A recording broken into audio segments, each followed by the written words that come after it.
আসসালামু আলাইকুম এভরিওয়ান। মাছের ভাতে বাঙালি এই রেসিপিটি বানানো যতটা সহজ, খেতে কিন্তু ততটাই মজা।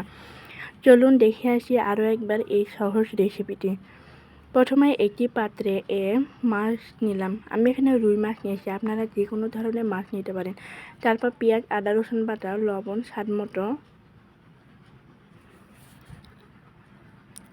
মরিচের গুঁড়া,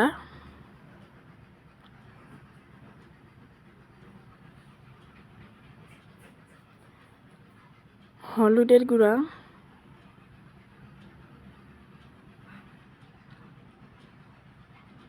জিরার গুঁড়া,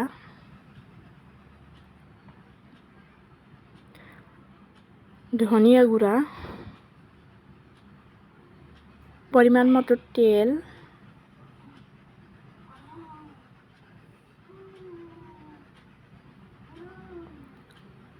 ভালোভাবে সবগুলো উপকরণ মেখে নিব।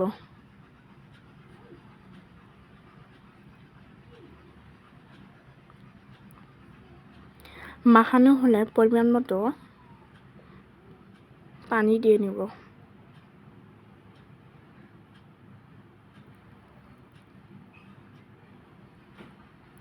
এই মাছে কিন্তু ডিমও আছে, মাছটা রান্না করার সময় আমরা দিব।